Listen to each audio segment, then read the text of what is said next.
Hello class, we're going to look at the interwar period. This is the period between World War I and going into World War II.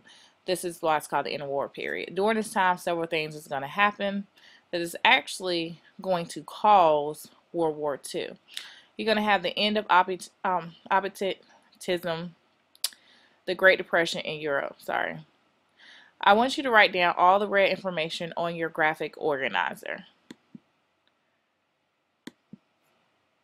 So the world after World War I.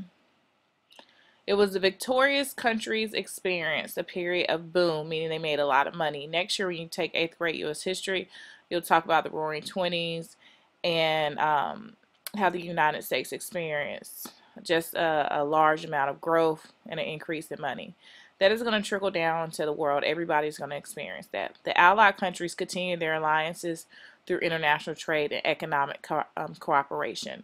And some of the allies is going to be Britain, France, the United States. So they're going to continue to grow and prosper. But keep in mind, in Germany, they were being punished according to the Treaty of Versailles. And they had to reduce their military. They had to basically pay a lot in war reparations. So their economy is not going to experience the same thing that the Allied countries are going to experience. The Roaring Twenties was a name given to the good times in the United States. So how did the Great Depression begin? People in the United States have been overspending and buying on credit. We do that today. It's called the credit card. You buy stuff using a credit card and you have to pay that credit card back with interest. And a lot of Americans even today do that. That was one of the causes of our recession, because people increase their credit card usage. So it's going to lead into the stock market crash, October 29, 1929. Americans are going to rush to the banks to withdraw money, so banks were forced to close. Even today, when you put your money in banks, they take your money and they loan it out to other people, although it shows in your account that money's there. So if every single American went to the bank today and asked for their money, every single American would not get the full amount that they put in the banks because your money is loaned out. Many are going to sold off all of their possessions after losing their jobs to try to make some money to make it. The unemployment and homelessness is going to skyrocket in the United States. And again, you'll learn more about this next year. This is what is going to be called the ripple effect. Just like playing dominoes, you line them all up and you push one, all of them falls down. That's what is going to happen. The United States stock market crash in 1929 led to collapse of international trading. We are going to stop trading with European countries because we don't have products to trade, because we're in a Great Depression. We don't have employees, we don't have the labor, we're not making anything, which is going to decrease the trade between United States and Europe.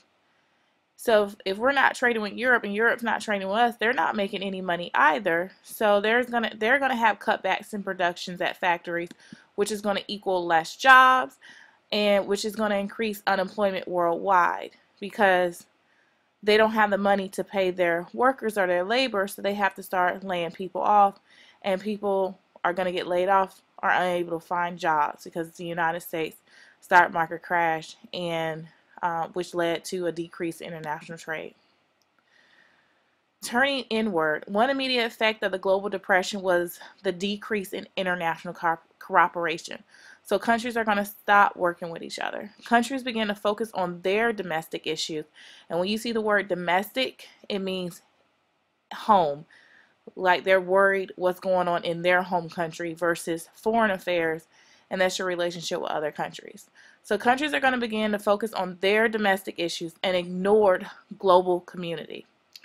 The lack of economic and political cooperation fueled the growth of nationalism again, which, remember, that's one of the causes of World War I. Nationalism, believing that your country is better than anyone else and that you have a strong love for your country.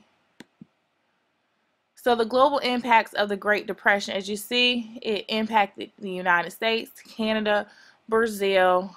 It's going to go over to Germany, Britain, France, Austria, Poland, Russia, Australia, Brazil. Like, it's all over. It's worldwide.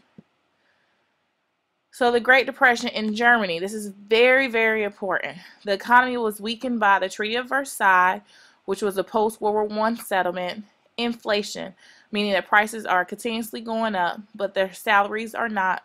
That means that they can't afford the products because their salary is not increasing with the increase of pricing. So it's a bad thing. They're going to have extensive borrowing by the government because the government cannot afford to pay the war reparations. So they are going to start borrowing money from other countries, which is going to put them further in debt. The German government responds by cutting public services such as water, trash, police, fire, refusing to pay back debt from World War I. They don't have the money. And use of emergency power by officials to enforce order and cooperation of German citizens. The Great Depression in Britain.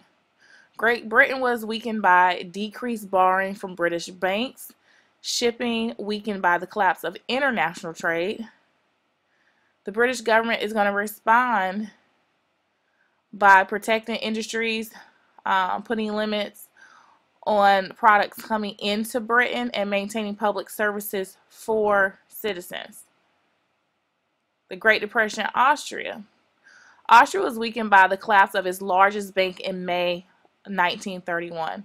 Labor unrest, strikes after unemployment rose. Austrian government is going to respond by they attempt to protect individuals' banking accounts. So, the unemployment in Europe was the most visible sign of depression in European countries. Long lines for food relief, rising unemployment. Look at chart. What similarities or differences do you see in this chart? And just look over it, looking at the years. So, the Great Depression. You're going to have soup lines in Europe. 1 liter of soup per family, 1 penny to buy one. Effects of the Great Depression in Europe. Demonstrations, strikes, and protests. Attempts to overthrow governments in Germany and Italy. Increasing support for new leaders. This is very important because this is going to give rise to Hitler. And the rise of the Nazi Socialist Party in Germany led by Adolf Hitler. And this is just a cartoon. So what did Hitler promise Germans to get them to follow him? The Nazis pledged to solve problems. Hitler used Jews and other groups of societies as scapegoats, blaming all problems on them because the Jewish community was actually doing well during the Great Depression. They were actually still making money. So he took his hatred for Jews and was able to convince the majority of the Germans to agree with him. People in Germany were tired of their poor quality of life. Hitler promised to make Germany proud again. And Hitler provided jobs to most unemployed throughout Germany. So, of course, they're going to like what he's saying. Hitler's response to the Great Depression. Hitler launched the New Order Plan the same year that U.S. President FDR launched the New Deal programs. The New Deal programs is basically a combination of economic and social programs designed to provide relief to Americans. You're going to learn about each New Deal program again next year in 8th grade. Let's look at the New Order in Germany. It was a grand economic and social scheme built on beliefs such as racial superiority, military expansion, government control of industry, which is similar to communism, and the control of German citizens. Hitler's response to the Great Depression. Hitler promised something to every part of society. Farmers, he said, look, higher prices for their produce, making up for losses during the Great Depression. For the unemployed workers, jobs building public works such as roads and stadiums. And then for the middle class, he's going to restore the profits of all their businesses and encourage spending to citizens. So he's making everyone happy. Before he became chancellor, Hitler had promised, brought you our bread and work. This was a promise that he could not afford to break. So looking at this, the graph shows that Hitler was successful in solving the unemployment problem, but how did he do it? Reparations. Hitler stopped paying reparations.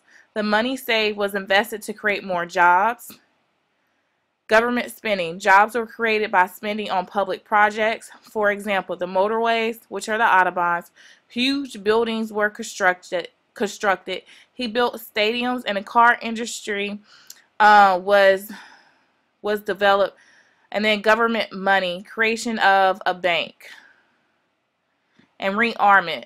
He began rebuilding up the military. He created the army, and he rebuilt the military, making it stronger.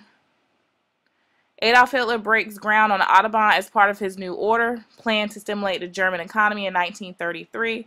So as you see, all these different things he was able to do, people are happy about it. Hitler and the unemployment, the fine print. Do not always trust figures unless you have all the facts. Consider these points. The figures do not include Jews dismissed from their jobs, women dismissed from their jobs, opponents of the Nazi who were in concentration camps, part-time workers, and conscription. So conscription is like the draft, him forcing individuals to join the military. So although the figures look nice, where do those jobs come from? He took them away from the Jewish community. He took them away from the women. And that's the graph showing that. And that is going to basically lead us into World War II. And that is the end of the slideshow.